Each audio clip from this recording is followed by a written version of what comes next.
The Cask of Amontillado, Edgar Allan Poe. The 1,000 injuries of Fortunato I had borne as I best could, but when he ventured upon insult, I vowed revenge. You, who so well know the nature of my soul, will not suppose, however, that I gave utterance to a threat. At length I would be avenged. This was a point definitively settled, but the very definitiveness with which it was resolved, precluded the idea of risk. I must not only punish, but punish with impunity. A wrong is unredressed when retribution overtakes its redresser. It is equally unredressed when the avenger fails to make himself felt as such to him who has done the wrong. It must be understood, that neither by word nor deed had I given Fortunato cause to doubt my goodwill. I continued, as was my wont, to smile in his face, and he did not perceive that my smile now was at the thought of his immolation. He had a weak point, this Fortunato, although in other regards he was a man to be respected and even feared. He prided himself on his connoisseurship in wine. Few Italians have the true virtuoso spirit. For the most part their enthusiasm is adopted to suit the time and opportunity, to practice imposture upon the British and Austrian millionaires. In painting and gemmary Fortunato, like his countrymen, was a quack, but in the matter of old wines he was sincere. In this respect I did not differ from him materially. I was skillful in the Italian vintages myself, and bought largely whenever I could. It was about dusk, one evening during the supreme madness of the carnival season, that I encountered my friend. He accosted me with excessive warmth, for he had been drinking much. The man wore motley. He had on a tight-fitting party striped dress, and his head was surmounted by the conical cap and bells. I was so pleased to see him, that I thought I should never have done wringing his hand. I said to him, "My dear Fortunato, you are luckily met. How remarkably well you are looking today." "But I have received a pipe of what passes for Amontillado, and I have my doubts." "How?" said he. "Amontillado, a pipe? Impossible." "And in the middle of the carnival?" "I have my doubts," I replied, "and I was silly enough to pay the full Amontillado price without consulting you in the matter. You were not to be found, and I was fearful of losing a bargain." "Amontillado, I have my doubts." "Amontillado, and I must satisfy them." "Amontillado, as you are engaged, I am on my way to Lucchesi. If anyone has a critical turn, it is he. He will tell me. Lucchesi cannot tell Amontillado from sherry, and yet some fools will have it that his taste is a match for your own. Come, let us go." "Whither?" "To your vaults, my friend." "No, I will not impose upon your good nature. I perceive you have an engagement." "Lucchesi, I have no engagement.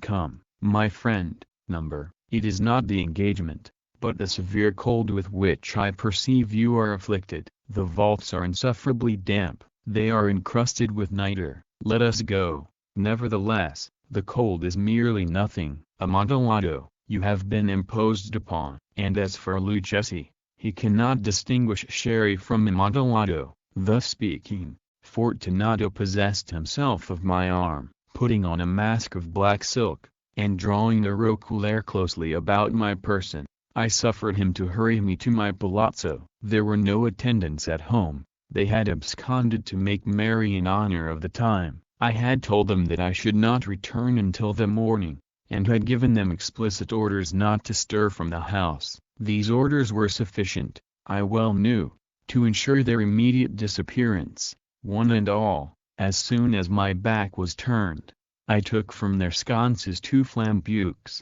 and giving one to Fortunato, bowed him through several suites of rooms to the archway that led into the vaults. I passed down a long and winding staircase, requesting him to be cautious as he followed. We came at length to the foot of the descent, and stood together on the damp ground of the catacombs of the Montrezers. The gait of my friend was unsteady, and the bells upon his cap jingled as he strode. "The pipe," said he. "It is farther on," said I, "but observe the white webwork which gleams from these cavern walls." He turned towards me, and looked into my eyes with 2 filmy orbs that distilled the rheum of intoxication. "Nitre?" he asked, at length. "Nitre," I replied. How long have you had that cough? Ugh. Ugh. Ugh! Exclamation mark. Ugh. Ugh. Ugh! Exclamation mark. Ugh. Ugh. Ugh! Exclamation mark. Ugh. Ugh. Ugh! Exclamation mark. Ugh. Ugh. Ugh! My poor friend found it impossible to reply for many minutes. It is nothing, he said, at last. Come, I said, with decision, we will go back. Your health is precious. You are rich, respected, admired, beloved. You are happy, as once I was. You are a man to be missed. For me it is no matter. We will go back. You will be ill, and I cannot be responsible. Besides, there is Lucchesi. Enough, he said, the cough is a mere nothing. It will not kill me. I shall not die of a cough. True, true, I replied, and, indeed, I had no intention of alarming you unnecessarily, but you should use all proper caution. A draught of this Medoc will defend us from the damps. Here I knocked off the neck of a bottle which I drew from a long row of its fellows that lay upon the mould. Drink, I said, presenting him the wine. He raised it to his lips with a leer. He paused and nodded to me familiarly, while his bells jingled. I drink, he said, to the buried that repose around us, and I to your long life. He again took my arm, and we proceeded. These vaults, he said, are extensive. The Montrezers, I replied, were a great and numerous family. I forget your arms. A huge human foot door, in a field azure. The foot crushes a serpent rampant whose fangs are embedded in the heel. And the motto, Nemo me impune lacessit. Good, he said.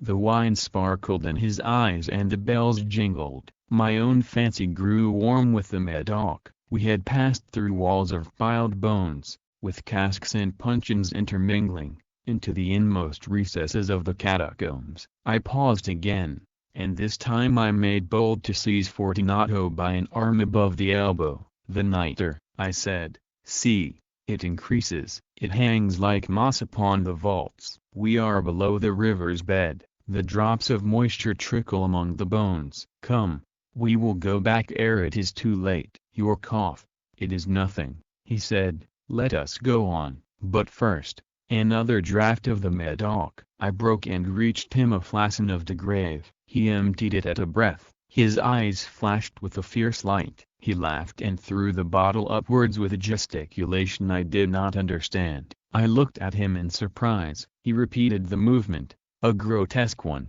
You do not comprehend? He said. Not I replied. Then you are not of the Brotherhood. How? You are not of the Masons? Yes, yes, I said. Yes, yes, you? Impossible. A Mason, I replied. A sign, he said. It is this, I answered, producing the trowel from beneath the folds of my roquelaire. You jest, he exclaimed, recoiling a few paces. But let us proceed to the Amontillado. Be it so, I said, replacing the tulle beneath the cloak, and again offering him my arm. He leaned upon it heavily. We continued our route in search of the Amontillado. We passed through a range of low arches, descended, passed on, and descending again, arrived at a deep crypt, in which the foulness of the air caused our flambeaux rather to glow than flame.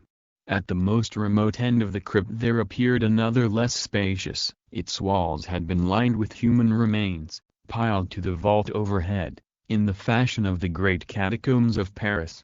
3 sides of this interior crypt were still ornamented in this manner. From the 4th side the bones had been thrown down, and lay promiscuously upon the earth, forming at one point a mound of some size. Within the wall thus exposed by the displacing of the bones, we perceived a still interior recess, in depth about 4 feet, in width 3, in height 6 or 7. It seemed to have been constructed for no especial use within itself, but formed merely the interval between 2 of the colossal supports of the roof of the catacombs, and was backed by one of their circumscribing walls of solid granite.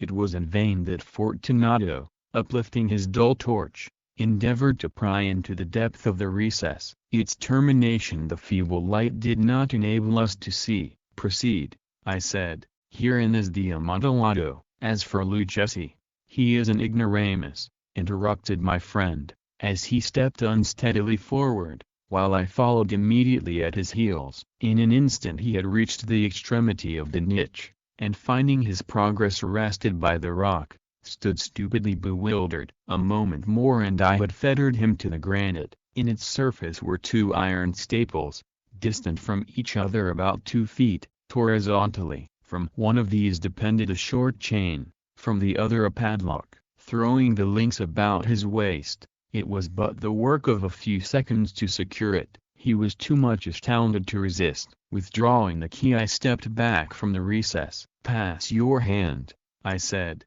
"over the wall. You cannot help feeling the nutter.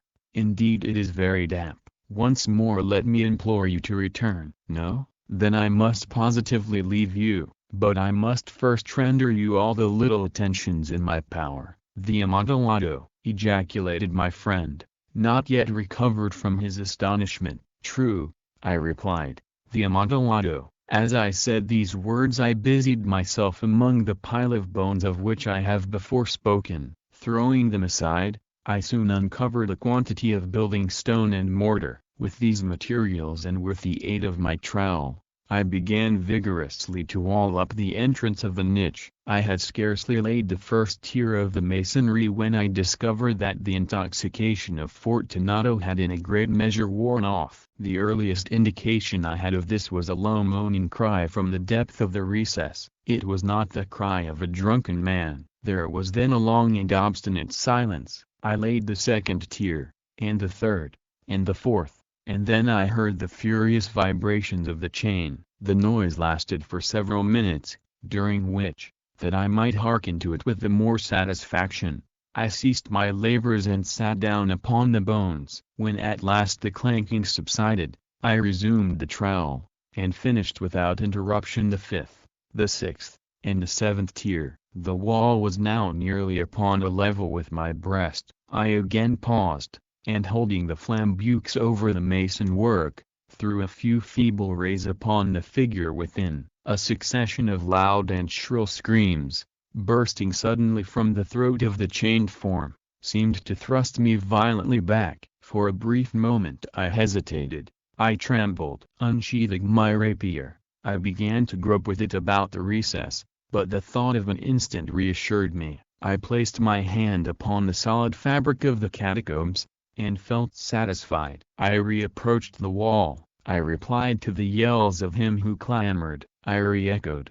I aided. I surpassed them in volume and in strength. I did this, and the clamor grew still. It was now midnight, and my task was drawing to a close. I had completed the 8th, the 9th, and the 10th tier. I had finished a portion of the last and the 11th. There remained but a single stone to be fitted and plastered in. I struggled with its weight. I placed it partially in its destined position. But now there came from out the niche a low laugh that erected the hairs upon my head. It was succeeded by a sad voice, which I had difficulty in recognizing as that of the noble Fortunato. The voice said, "Ha! Ha! Ha!" Exclamation mark he. He exclamation mark a very good joke indeed. An excellent jest. We will have many a rich laugh about it at the palazzo. He exclamation mark over our wine. He the Amontillado. I said he exclamation mark he exclamation mark yes, the Amontillado. But is it not getting late? Will not they be awaiting us at the palazzo, the Lady Fortunato and the rest? Let us be gone. Yes, I said, let us be gone. For the love of God, Montrezor. Yes, I said, for the love of God. But to these words I hearkened in vain for a reply. I grew impatient. I called aloud, "Fortunato." No answer. I called again, "Fortunato." No answer still. I thrust a torch through the remaining aperture and let it fall within. There came forth in return only a jingling of the bells. My heart grew sick, on account of the dampness of the catacombs. I hastened to make an end of my labor. I forced the last stone into its position. I plastered it up. Against the new masonry I re-erected the old rampart of bones. For the half of a century no mortal has disturbed them. In pace requiescat.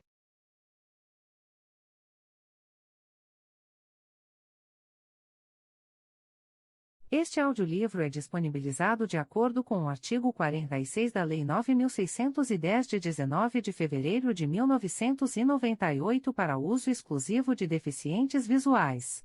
Se você não é deficiente visual e gosta deste canal, prestigie o autor e a editora adquirindo um exemplar. Grátis este audiobook. Ouça e leia ao mesmo tempo. Um lançamento gratuito da Virtual Audiobooks.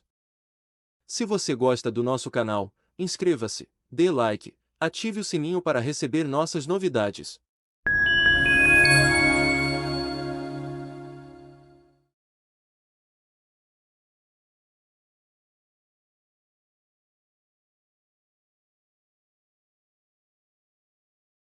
Publicamos seu livro a partir de 20 exemplares, ou nos formatos eletrônicos. Envie-nos uma cópia de seu texto que faremos orçamento, sem compromisso.